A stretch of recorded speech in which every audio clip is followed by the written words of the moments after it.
Welcome to the Fabulous 413. I'm Khalees Smith. And I'm Monte Belmonte. Later in the show, a preview of what's opening this week at the UMass Museum of Contemporary Art in Amherst with director Amanda Herman. And we'll unpack acronyms ASAP. Because if you don't say it as ASAP, it doesn't count. It's an initialism. We'll learn about that coming up. We'll learn about that with Word Nerd Emily Brewster, resident wordster from Merriam-Webster in Springfield. But first, an email. My name is Eliana Stanton, it reads, and I am a proud, long-standing member of SAG-AFTRA. I grew up right here in Western Mass, Amherst, and started acting at a young age through theater, which eventually led to film, TV, and commercial work as I grew older. When I'm not acting, I work as a full-time set medic on film, TV, and commercial sets through our sister union of IATSE. It was right here in Northampton that I got to work on my very first feature film, Edge of Darkness, back in 2008. As for what we are striking for, my beliefs are as follows. For what it's worth, I think AI is a great tool that can be used in many industries, but not a replacement for what humans have been specifically trained to do. On that note, when it comes to acting, what people look for the most is that human emotional connection. You know, the part that makes you feel a certain way when you connect to the character in the film or the show. Whether that connection makes you cry or jump in fear, I do not believe a computer can nor should replace that of which can proficiently emanate from a human emotion or action. Actors go through specialized and often methodical training to be able to make that emotional connection from their character to the audience viewing, and that's not something we will allow a computer to replace. We will not compromise when it comes to the protection of our members from AI. While AI is an important focus of our strike, we also seek an increase of wages to compensate for the rise of inflation, and more specifically, we're seeking a deal for residuals to be paid from streaming platforms to the actors that are making them tons of money. For that, I ask for your support, and please join us in solidarity when we rally right here in Western Mass at Pulaski Park in Northampton, September 21st from 4:30 to 5:30 p.m. Hey, that's tomorrow. And that was tomorrow. Email from Eliana Stanton from Amherst. According to a press release from SAG-AFTRA, the union, on July 13th of this year, SAG's national board voted unanimously to call a strike following the conclusion of the TV theatrical streaming negotiations with the Alliance of Motion Picture and Television Producers. Performers are asking for minimum earnings to keep up with inflation and compensation that reflects the value they bring to streaming platforms, as new business models have eroded the residuals actors depend on to make ends meet between jobs. They also want protections put in place so that AI can't be used to add their voices or likenesses in new projects without their consent. And according to Benjamin Winthrop Shallop, senior business representative for the New England local of SAG-AFTRA, there are about 4,000 members of the union in New England living in all of the New England states, but the vast majority living here in Massachusetts. In Western Mass, there are about 200 members, one of which is Gary Gallone. According to his IMDb bio, Gary Gallone is the two-time SAG Best Ensemble Award winner for his roles in Spotlight and Coda, but you've also seen him on the big screen in Boston Strangler and Black Mass. On TV, he's been the head coach of the New York Giants in the Peacock Limited series The Best Man, The Final Chapters, appeared in The Americans, Body of Proof, and had a recurring role as Agent Elgort in Showtime's Brotherhood. Gary was born and raised in Massachusetts and attended UMass, where he studied marketing and communications and played baseball, of all things. Gary lives in central Massachusetts with his family, but we're giving him a pass today since it's an important cause. Yeah, maybe you don't live in the fabulous 413. I am one town from the 413. Okay, we'll allow it. Brimfield is right next to me. We have some 978ers on the show tomorrow as well. Yes. Here's a brief clip of Gary in action on the Peacock comedy, The Best Man, The Final Chapter. Hollywood has come a-calling. They want to make unfinished business into a movie. Say what now? Get your popcorn ready.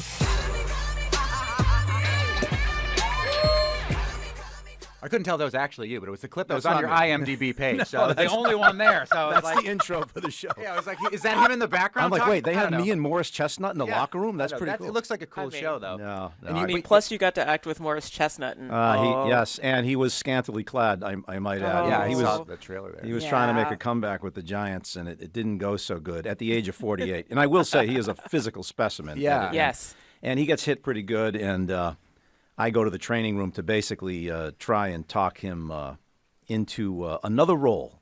And then you see him next to me on the sidelines with a whistle dressing down a rookie. So Are you a Giants fan? no. Because I hate the Giants so much, being from New England and how they beat the Patriots in the Super Bowl twice. Like, I know we're It's supposed literally the worst games of the season. We both we times. single-handedly put Peyton Manning in the Hall of Fame. Seriously. Yeah, no, I'm a Patriots season ticket holder, actually. Oh, So, wow. yeah, I felt a little dirty, but Yeah, what are that you would have gonna been a do? hard one. I heard Nicholson would not wear Celtics paraphernalia He's while got a- playing in the movie The Departed, another Massachusetts-based film. again, a little more juice than me. You know. So you, Gary Gallone, would have to play a Giants coach, even though you don't like them, and you are a member of SAG-AFTRA. So tell us how this strike has affected you and your career personally when it was all announced. Oh God, I mean, full disclosure, my family owns a medium-sized business in Sturbridge. We employ about 65 people, and typically Are they all actors No. and pretending to be No. in parts of? Oh, Well, so my- you don't own Sturbridge Village. That's what I No, just wanted we to do make have a theater actress on staff. Yeah, former interpreter at the Village. But no, I typically would take a pro management position, because of my business background, and we would get strike authorization votes in the past. Taking the temperature of the union. Do you guys really want to do this? Yeah. And it would be 65-35, 70-30, and I was always in the minority. Like, what do we got to complain about? Uh-huh. This time, you said unanimous. To be factual, it was actually 97.8%, which is unbelievable. And I was in the 97.8. Okay, so you weren't business side of this. No, because I've been directly impacted. I agree with what Eliana said. And by the way, speaking of acronyms, her union is IATSE. IATSE? IATSE. Yeah, you I know. I used to have that board game. Yeah. Oh, no, that's Yahtzee. I forgot. There's no Yeah, Y. right. Oh my goodness. But and she touched on the big two, and I think it depends on 2/3 of actors are actually background actors. I think for background actors, the AI thing is huge, and I have a lot of friends that try to grind out their $26,900 a year so they can get the Plan 2 medical benefits. That's the requirement of what you must make per year to stay on the benefits, right? to stay on Tier 2, which is $500 a quarter Yep. for me and my wife, $2,000 a year. Now, I didn't make it in 22 for the first time in many, many, many years, despite being busier than ever, and we'll get to the reason why on the streaming side. But back to the background thing. These folks will grind out 80, 90, 100 days. You had the reboot of Dexter out here. Yes. Paul Giamatti, who we just had at OSV for a Lifetime Achievement Award. He's amazing. Paul Giamatti did The Holdovers. At Deerfield Academy. Looks like an excellent film. Right. So there are extras who might have did 15, 18 days, at $189, usually with smoke pay and meal penalties. And, it's $300 a day. What is smoke pay? Smoke pay is if they put smoke in the room. Okay. Yeah. Nice. You don't. If you are an actor who gets to smoke on film, they pay you more. And then I'm like, I'm signing up. It's even not real smoke, and they still pay you. Oh, yeah. Just in case of something. Yeah, Wet right. pay. I don't even want to know what that is. Yeah, that's. I got yelled at by Scorsese once in Shutter Island because we couldn't hear him say action, and I'm talking to Mark Ruffalo through these bars, because I'm a gate guard. They want to go explore the island, and finally the guy comes running up with the clipboard, action, and all of a sudden you hear cat, cat, cat. Now you don't see Scorsese because he sits in a little bubble in a tent. He's not like Spielberg, who's right there. Yeah. Like on the sidelines. And he comes running into the fake rain with an umbrella. And he is cartoon character-ish small. He's 5'2", 5'3". And he's like, well, I don't want to swear, but Yes, please don't. God darn it. God darn it. He's like, Mark, for God's sakes, and he's yelling at Mark. And then he goes, and Gary, you got to, right? And then he turns and leaves. Now, it's not raining anymore because they shut the things off. Right. But he's still holding the umbrella over his head.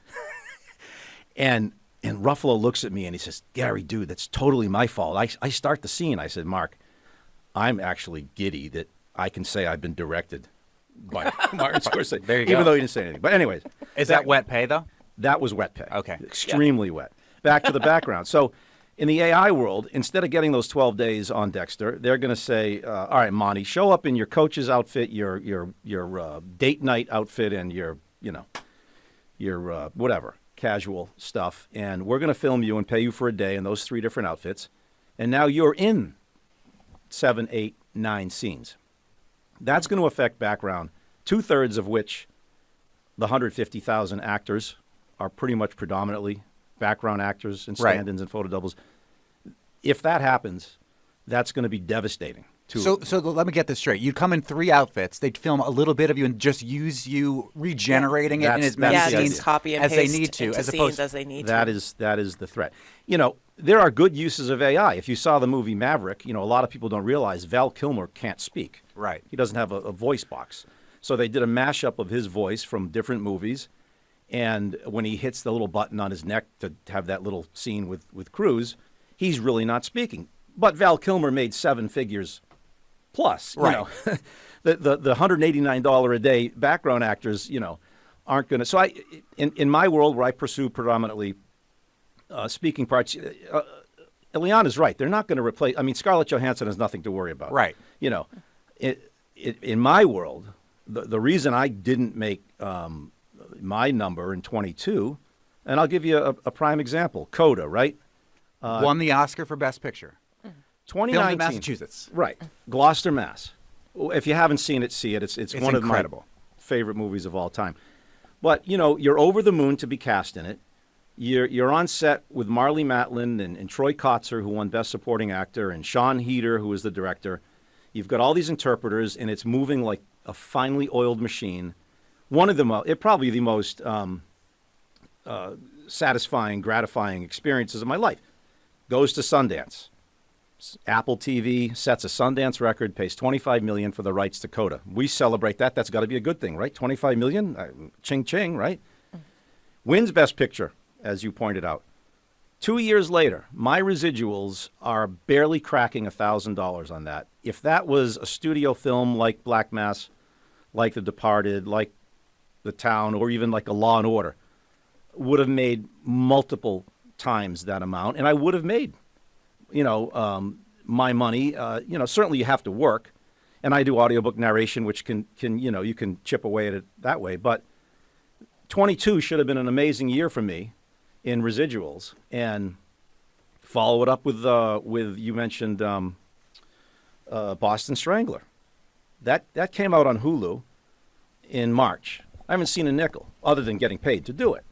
And, if a movie does $200 million at the box office, everybody knows it did $200 million at the box office. But the streaming companies won't tell us how many times it's been streamed. So it makes it what it makes at the box office. You make what you're getting paid for to go and act. And we're speaking with Gary Gallone, who's an actor from Sturbridge, part of the SAG-AFTRA Strike. There's a local rally happening on Thursday, tomorrow, in Northampton.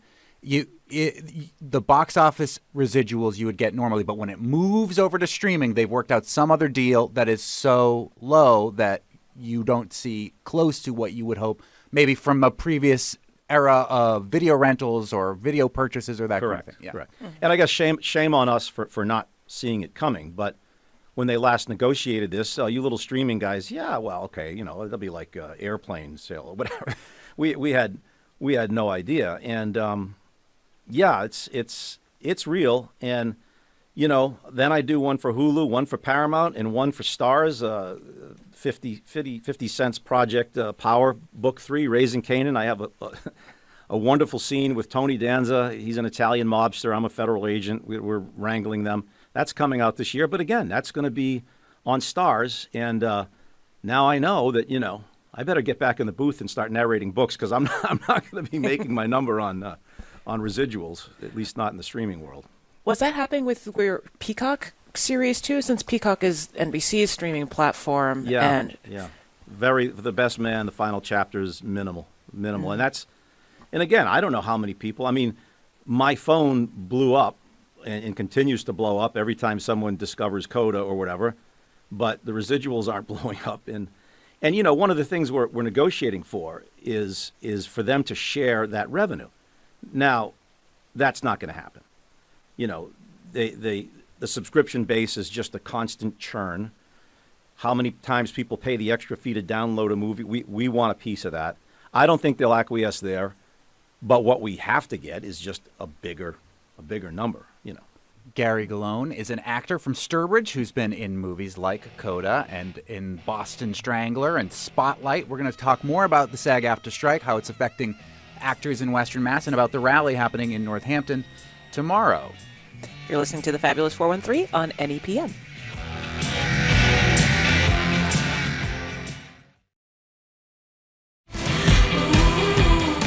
Welcome back to the Fabulous 413. I'm Monte Belmonte. And I'm Clee Smith. We are here in the studio with Gary Gallone, who's an actor from Sturbridge, who's been in Coda and a bunch of other movies that you've seen. And as part of the SAG-AFTRA strike, there is a rally happening in Northampton tomorrow. We should fully disclose that it just so happens that Gary is our director, Tony Dunn's cousin, but we did not know this while we were organizing this conversation until we informed Tony. He missed the last Christmas Eve party, or I would have known. Who was coming into the show, and he's like, hey, that's my cousin. Some of the specific demands that SAG-AFTRA is asking for, 11%, 4%, and 4% over 3 years in regards to the streaming numbers, keeping pace with inflation. The Alliance of Motion Picture and Television Producers is offering 5%, 4%, and 3.5%, which they're claiming is historic by any measure. You who have admitted to siding not usually with labor, but with more of the management end of things, what do you take away from what the Alliance of Motion Picture and Television Producers is offering at that percentage rate? I'll take you at your word that that's where we're at, because I know those are moving targets daily. Doesn't sound like a ton. Certainly wouldn't have moved the needle for me. There is a third thing that doesn't get talked about a lot, but you ask my wife and she'll tell you it's the number one thing, is the auditions now are self-tapes. Uh-huh. Now, for years, I would dream about, why can't I just send a tape to L.A. or to New York instead of fighting 3 hours of traffic, which I did probably 3 times a month for 12 years to New York City. And at first blush, it's great. You know, now I can do the scene on my own.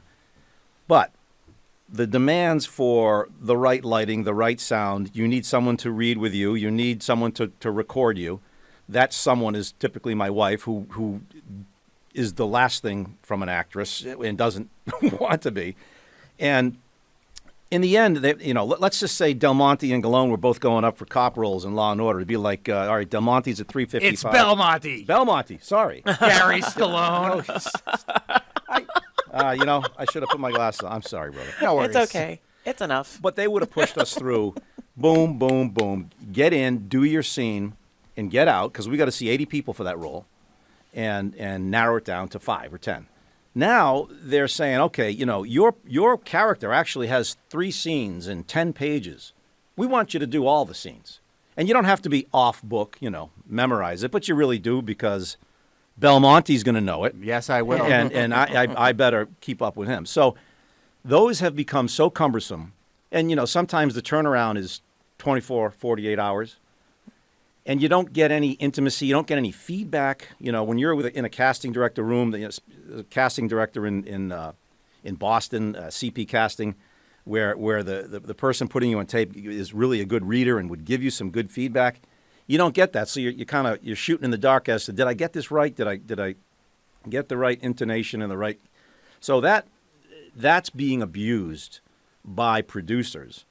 Casting directors in New York City are closing their offices, physically closing these spaces that they're spending hundreds of thousands of dollars a year on, and yet they're still getting paid to cast movies, and all they're doing is taking our files from WeTransfer or Dropbox, renaming them and pushing them off. So they're not even left out of the equation. They're still part of the equation. I guess you could say there's maybe in the modern era, casting directors are not as essential as they were at one time. Well, I mean, they're still essential, but there's some sort of sterilization to the process, it seems like. It is. And I'll give you, when Boston Strangler came out on March 17th, my agent got me, I bet, 20 auditions in about a 4-week period.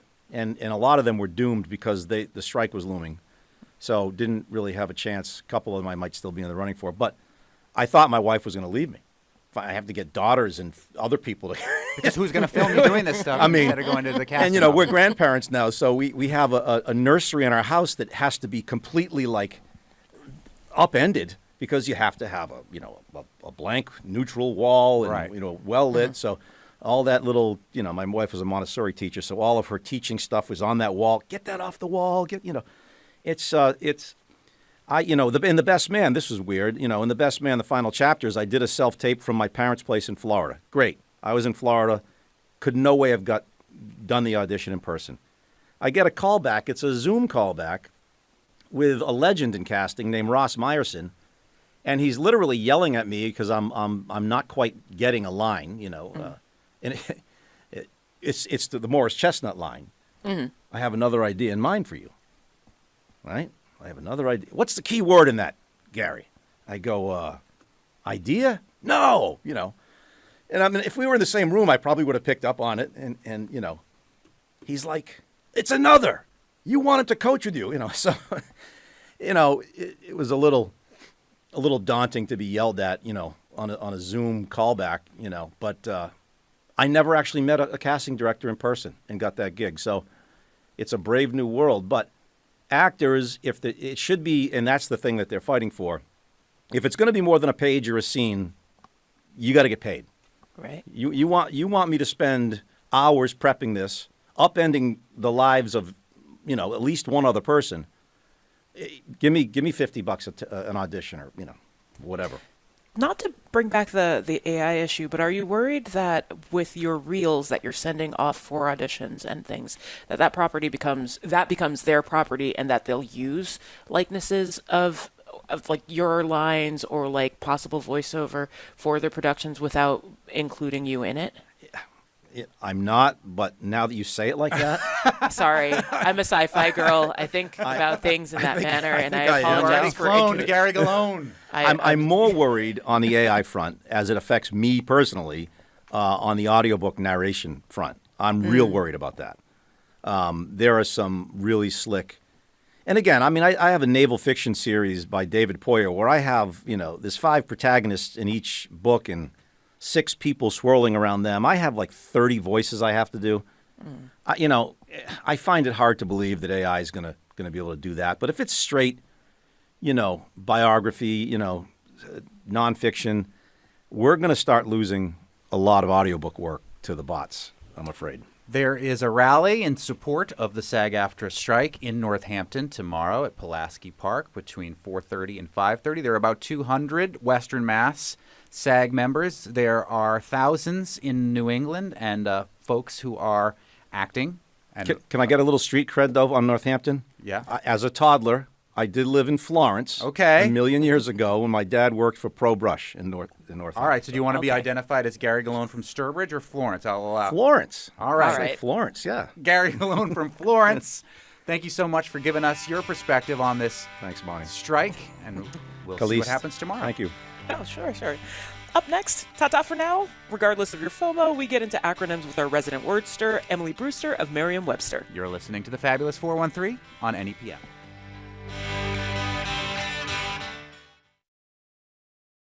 Emily Brewster, resident wordster from Merriam-Webster, our dictionary in Springfield. I think we should do this quiz style. We're going to talk about acronyms. So maybe you should tell us the acronym, and then Khalees and I have to try to guess what it is. But first of all, I'm sure most people know what an acronym is, but if people don't, what's an acronym? An acronym is an abbreviation that is made of the first letter or letters of a series of words. My favorite one that I go to is always scuba. It doesn't blow most people's minds, but it blows enough people's minds that they forget that it is an acronym, self-contained underwater breathing apparatus. Yeah. As opposed to the obvious choice of YMCA. But you don't say YMCA, you read the letters. So is that different than an acronym? Or is an acronym a word, it becomes its own word, like scuba diving is now, it doesn't have little dots next to it like YMCA does.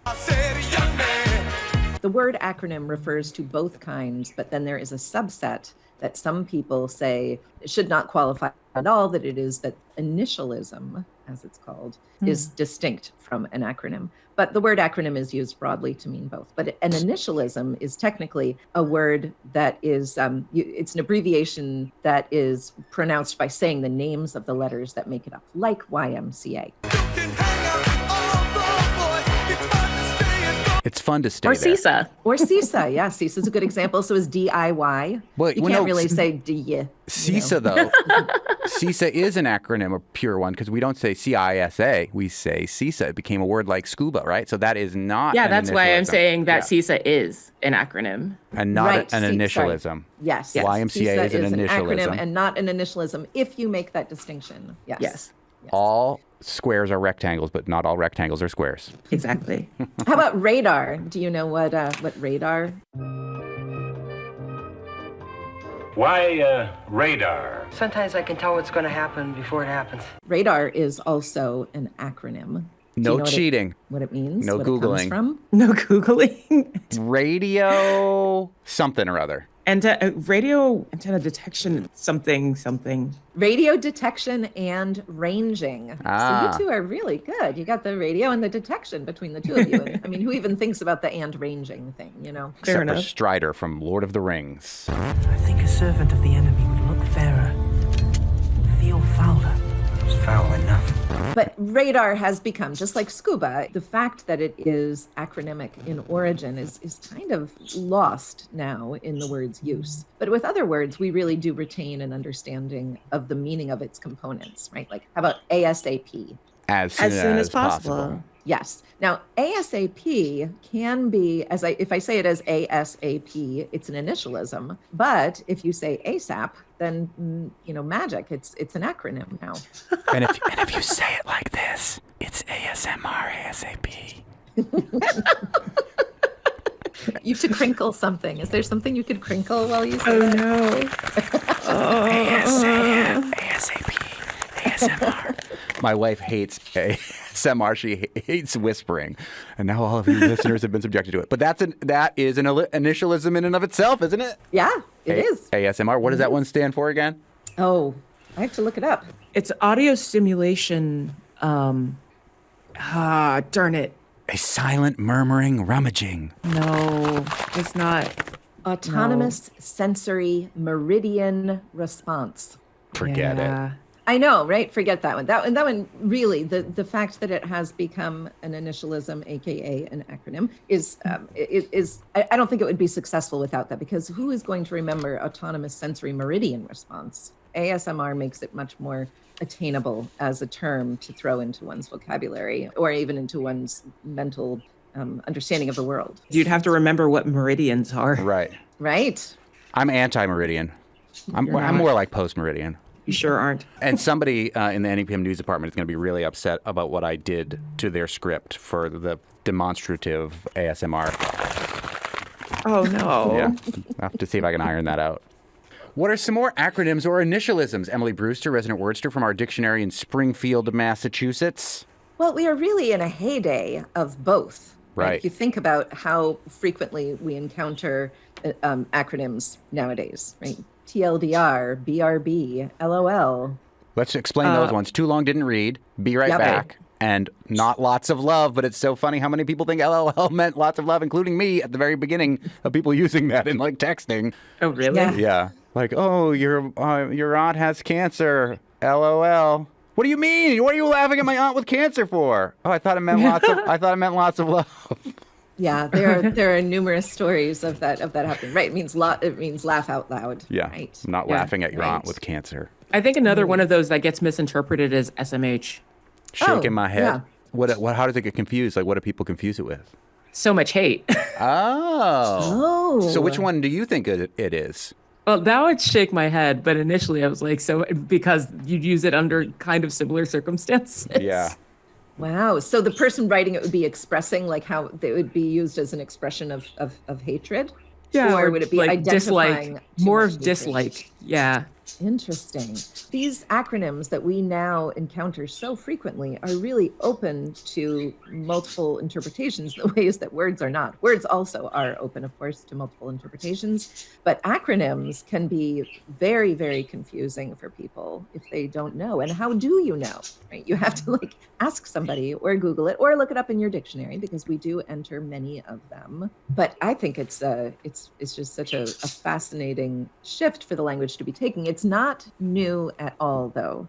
One of the it is truly the most successful word in the English language. If you want to measure success by its widespread use, the most successful word in the English language is undeniably, undoubtedly, indubitably. Do you know? Is it okay? It is okay. Yes. Yes. I thought it was going to be the F word, and I was hoping it was going to be the F word. That is not an acronym, even though most people think it is. Right. It is not an acronym. I would love to talk about that, but you can see the history of swear words still on Netflix, featuring the former Merriam-Webster editor that we mentioned many times on this show, Corey Stamper. That's right. Yeah. Yes. Yep. But okay is an acronym. In the 19th century, people were, just as they do today, making up playful acronyms all the time. It was just like a thing that people did. They were playing with their language in a way that really reminds me of how we play with our language now. And okay was used. And the earliest known example of okay, where it's clear what it means, is in a newspaper article. And this journalist writes okay, and then glosses it as all correct. OLLKORRECT. So, okay. Yeah. Okay is an acronym for a misspelling, an intentional, playful misspelling of the phrase all correct. I'm going to just start going around saying AC when I mean okay, because that's the correct spelling. Yeah. All correct. I mean, AC. right. In some ways, that's taking all the fun out of it. Yeah. But, now, okay is a word that if some person living far away from any country where English is, a common spoken language, okay is the word that people are likely to know anyway. If they know no other English words, they might know Coke also, right? But like okay, it's just been incredibly successful in the English language as far as an export of the language goes. I'm glad that the unsuccessful soda from the 1990s, OK Soda, beats out Coke when it comes to familiarity with English words. Do you remember OK Soda? This is a television chain letter promoting OK Soda. Tom B. of Little Rock, Arkansas declined a can of OK, then stepped onto an elevator that got stuck between floors for 6 hours. Happily, the other people in it, mostly third graders, knew an impressive range of knock-knock jokes, and the time seemed to pass quickly. While this is only a coincidence, Tom now drinks several cans of OK each day and shares our belief that things are going to be OK. Am I the only one? Wow. Yes. It was like. Did you dream that? No, it was like. It No. was like, this is the Gen X soda. Forget about Coke and New Coke. Okay, so and it lasted for like. I've learned half an that hour. when talking about anything involving sugar and Monte's teens, you should probably believe him. He ate it. Pink hearts, orange stars, yellow moons, green clovers, blue diamonds, purple horseshoes, and red balloons. Enough said. It is genuinely a miracle he doesn't have like severe diabetes at this point in his like life. the rest of my family. This is the most popular one. Okay, it has nothing to do with the OK Corral or anything like that. There's a lot of mythology around OK. It really is just this playful use of language for all correct spelled incorrectly. Yeah. When's the first time we see it with the AY at the end? Oh, that's a good question. Yeah, because then is that still an acronym at that point? It's not an initialism or an acronym, really. It's just its really own an extension thing. Yeah. of the abbreviation. It's a way of making it more formal. I don't have that information, I'm afraid. Sorry, we don't have that. The dictionary doesn't know everything. I can find this out for you, but I don't have it at the tip of my fingers. Well. I could find out a date for you. What I do know is that there is a fascinating document that gives us insight into when of the many texting abbreviations that we use were first used. There's a book published by a linguist named Gretchen McCullough called Because Internet. Her book is fantastic. She has this one section of the book where she talks about these slangy internet abbreviations. Excuse my birds. I guess they want to join me. The birds are like, okay. Also, like, we know some. There is also a meme with Jamie Lee Curtis from some award ceremony, and it's okay with like a lot of Y's, 3 Y's at the end. Okay, Y. I don't know why or where this came up. I just know that my children say this anytime anyone says okay, and they think of Jamie Lee Curtis, and it has something to do with awards ceremonies, and it's kind of awesome because it's Jamie Lee Curtis. Oh, she looks like an old lady. Okay. It's all good. There was a document that computer programmers would use in the late 1970s to chronicle their own jargon because they were writing to each other using this jargon. They either thought that it was very interesting to track it, or some of them really actually needed the help, and probably it was a combination of the two of them. So they called this document the jargon file. And in 1983, it was published as a print book called The Hacker's Dictionary. Yes. But the original jargon file was an electronic index. And as it got revised, the older versions would get overwritten. And so then they would lose this record of when these new jargon elements were coming into use. But in 2018, they found an archive of backup tapes going back to 1976. And the oldest of the backup text was a plain text file from August 12th of 1976. And that document has none of the abbreviations that we think of, like absolutely none of them. But then in 1977, they start appearing. including BTW, Oh. FYI, and CUL for see you later, BCNU for BCNU. But I think that is so fascinating that we know that in 1976 they were not using them, and in 1977 we have BTW and FYI. Those go back farther than I would have imagined. Oh, see, I felt like FYI was probably older than that. I wouldn't have been surprised to find out that FYI was being used in, newspaper journalism rooms or whatever, the Passive aggressive office notes for like years and It's years. always been passive aggressive office mates, so I should have known better. Yeah. How did they point out one another's ignorance before we had FYI? Right. I don't know. Mostly by throwing sand in each other's faces in the parking lots. I have no documented evidence of that, Khalees. Neither do I.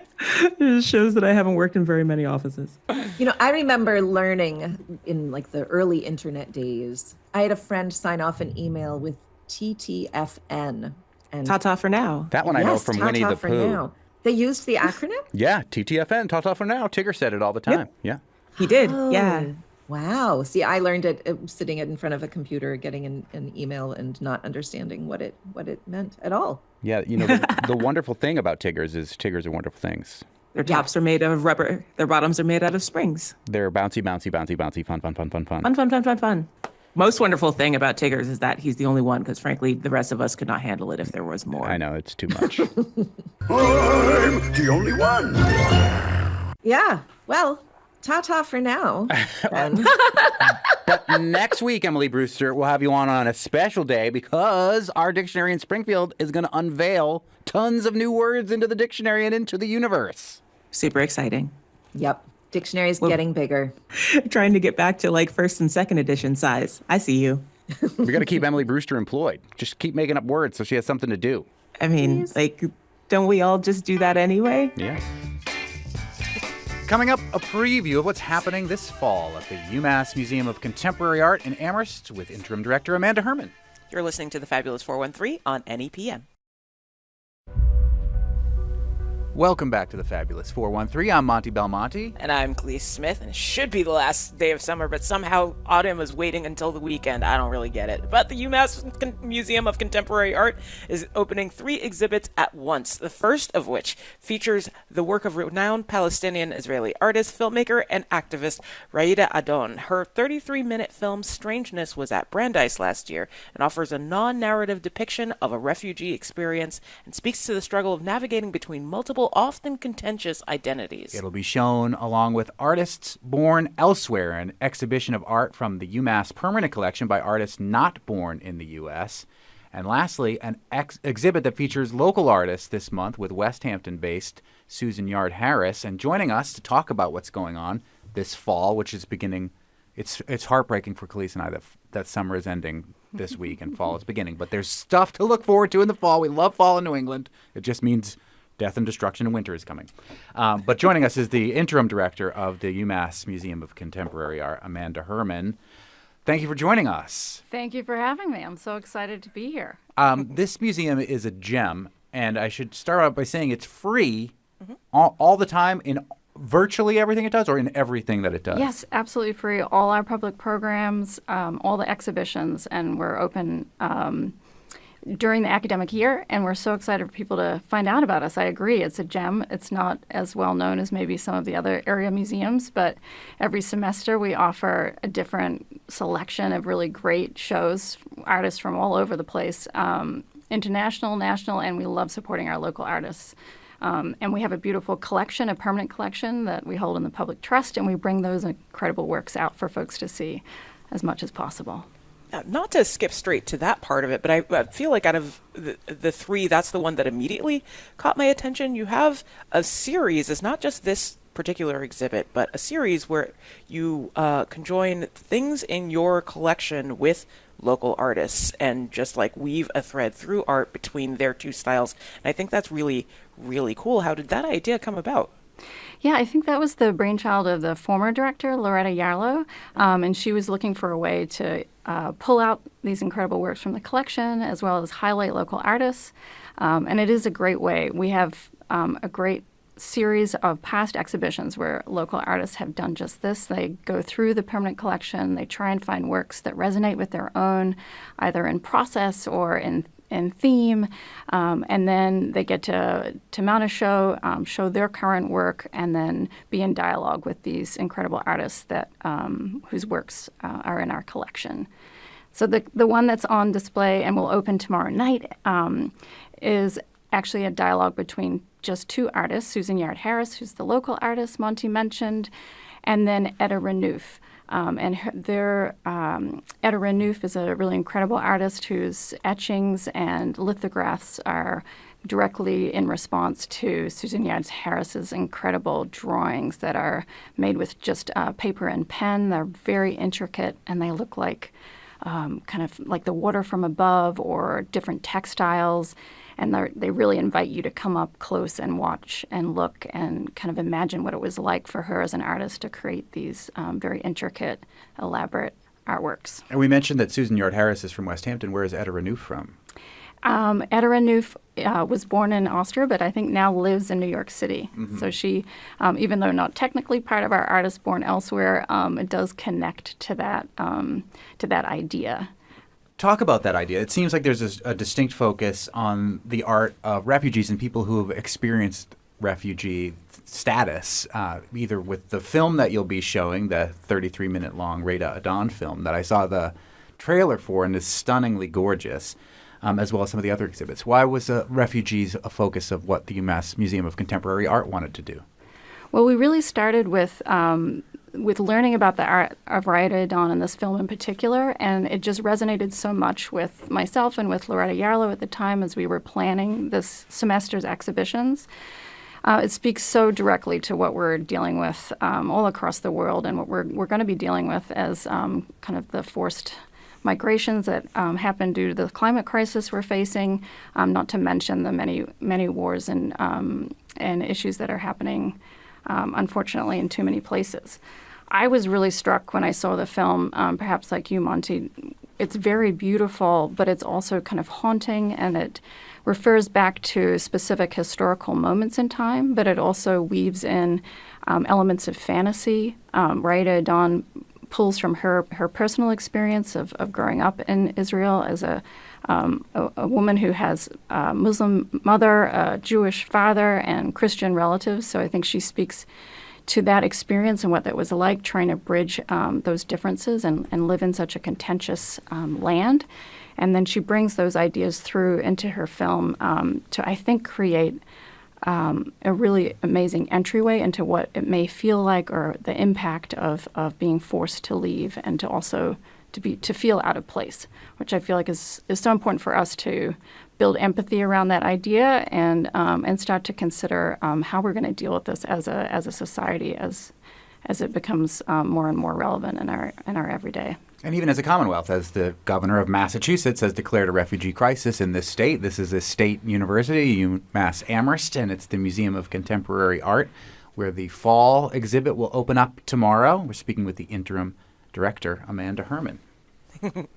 So not connected to your exhibits, well, sort of connected to your exhibits. Later on in the semester, you're going to have your grad students present work that they think your collection should buy in a presentation called Vote for Art, which I think is fascinating and cool.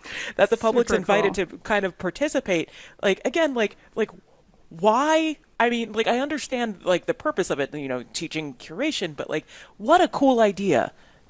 Yes, I agree. And it's an idea that a number of schools around the country have done, and we started it 2 years ago. We were inspired by both the Mead at Amherst College. They run a similar program. The idea is a student-led acquisition program. And for us, it really was a chance to expand our collection to include more artists of color and more women, and we wanted to invite students in to be a part of that process. And like you said, they learn all about kind of collecting and the art market, and they learn a lot about specific artists and what they may bring to our university if we were to kind of learn from the artwork that we would collect. And so it's a course, it's a 4-credit course through art history. It's co-taught by myself, Loretta Yallo, the former director, and our collections manager, Jenny Lind. And the students spend a number of sessions learning about particular artists. We go to Boston for a great field trip. And then, as you mentioned, it kind of culminates in this public event where the students present the artworks that they think we should purchase. And then those in attendance get to weigh in and vote. And whoever wins the popular vote is the artwork that we buy. And we've done this twice, and we've collected just incredible works. And so I'm really excited for this next round, and definitely invite the public to come and join in. And it's great to see the students and to also learn about these incredible artists that we can add to our collection. I'm marking it on my calendar. Yeah, when is that particular open to the public vote? Yeah, so that event is on Tuesday, November 14th from 5 to 6 p.m. in the lobby of the Brommery Center. And it would be a great chance also to view the exhibitions if you hadn't already. And I definitely want to, of course, invite everybody to come tomorrow night to the opening to see the exhibitions, but also to consider we have a great event coming up on the 30th in collaboration with the Emily Dickinson Museum. And we were always looking for ways to bring in different types of artwork. So we're working with them as part of their Tell It Slant Poetry Festival.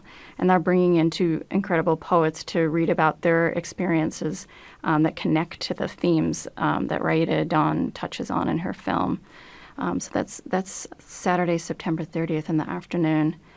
And again, free and open to everybody. And we're going to be talking more about the Tell It Slant Festival and talking with the Emily Dickinson Museum on Monday's show, so I'm sure that will come up again. And we love talking about art, and we love talking about museums. We'll be at another contemporary art museum on Friday for Fresh Grass. But love it. If people at Mass Mocha in North Adams, but tell us again what is going to happen tomorrow night for this opening of the fall season of the UMass Museum of Contemporary Art. Amanda Herman, interim director. So tomorrow night really is just a celebration and a welcoming for students, community members, family members, hopefully people who have never been to the museum before. It's an invitation to come to see this incredible film, to see the hard work that our staff has done to kind of transform the gallery into this very special viewing scene for this film, and then to see that Artist Born Elsewhere and Susan Yard Harris. There'll be some delicious food available in the lobby and some great music. We have a student who worked through the summer and created a great playlist kind of inspired by Raida Dawn's film and her connection to Israel and the Middle East. So I think it should be a great night. I'll be welcoming folks at 5:30 and kind of giving a little context to the exhibitions. And then it really is just a chance to go see that film and to look closely at the amazing artworks. And it's free and it's open to the public. It is tomorrow evening at the UMass Museum of Contemporary Art. Raida Dawn's 33-minute film Strangeness, which was stunning, even the short trailer that I watched. I went down a Raida Dawn rabbit hole of some of the other trailers that she had on there. Good reference. She has an Alice in Wonderland kind of theme running through it. Oh, definitely. It feels very David Lynchy, which is right up my alley. Amanda Herman, the interim director of the UMass Museum of Contemporary Art, thank you so much. Thank you so much for having me. Thursday on the Fabulous 413, even though it's almost fall and cold is around the corner, we're getting on the water. It's the Paper City Regatta this weekend, so we're going out on the Connecticut River with Holyoke Mayor Joshua Garcia, Andrew Fisk from American Rivers, and the folks of Holyoke Rose to see how the oars paddle. Plus, we hear about sustainable meat raising from Jennifer Kaur and Olivier Flagolet of Hetty Bell Farm in Wendell. My French is terrible. And our weekly chat with Representative Jim McGovern. Got a question for the congressman? You can email thefab413@nepm.org. Special thanks to Spouse, Happy Valley Guitar Orchestra, David Bowie, St. Vincent, Billy Bragg, the Beatles, and the Village People. And this is music from Raida Dawn's film. Our director is Tony Does Not Want to Go Back in Time Dunn. Our engineers are Betsy, Vibes-Based, Board-Opping, Langto, Phil, New, Vital, Lacerda Fan, Bishop, Kara, It's a Traffic Jam, Foster, Bart, This is the Fun Part, Rankin, and Punk Rude Boy, Sharp Cheddar Dubé. We'll see you tomorrow on the Fabulous 413. We will.